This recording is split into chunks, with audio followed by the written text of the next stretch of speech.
Hey everybody, welcome back to Dogpaw Woodworks. I'm excited, I got a new power tool today. This is the Triton 15 amp 3¼ horsepower dual mode precision plunge router. I got it from Amazon. It's about $240, I believe. I'll leave a link in the description below. Non-affiliate, of course. Main purpose of this router I bought is for use with a surfacing sled, flattening jig. They're both the same thing, I guess. Use it for end grain. Things are too big for the planer. It's safer than putting end grain through a planer. So that's going to be the main use for it. But anyway, let's look and see what we got here. So power 3¼ horsepower, excuse me. 8,000 to 21,000 RPM, half-inch collet maximum size. 15 amps, and it is a monster, 17 pounds. Pretty large router. Box is pretty heavy, pretty beefy. Over here on the features,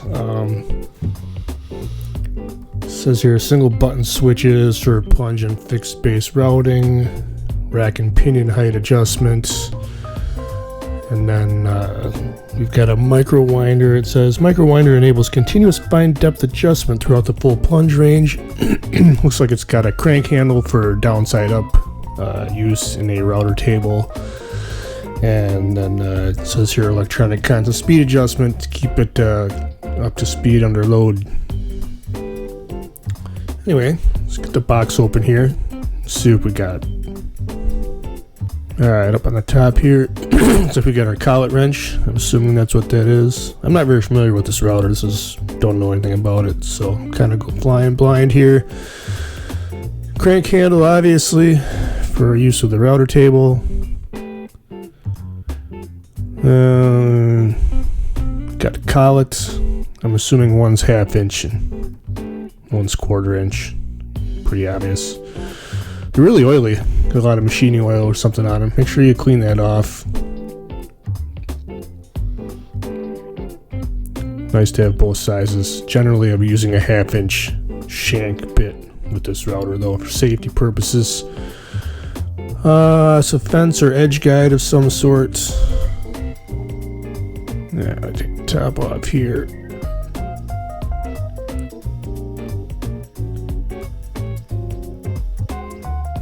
It's a pretty long cord, long enough, pretty heavy gauge, should be expected with a router like this. And a little grunting here. Oh, get that thing out of here. Man, it's heavy.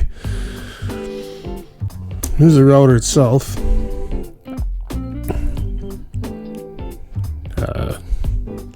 Pretty beefy unit, pretty large. Comes with the manual. I did open the manual. It's pretty much useless. Overall, just looking at the router, I don't really know much about it. Got two large handles. This looks like a release here, but the plunge mechanism seems to be locked though. So I don't really know what's going on.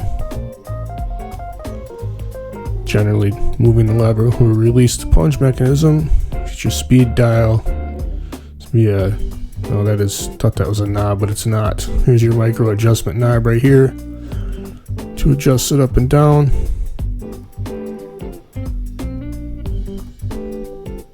Yeah, keep fiddling with it, and oh, there, I figured it out. So you got a push button release right there for the plunge mechanism. Adjust where you want it. You can also twist the knob to move it up and down. These are things I discovered as I was fiddling with the router later. I was going to do a more detailed review, but I just don't think I'm going to bother. Not necessary. But the fine-tuning adjustment knob is nice.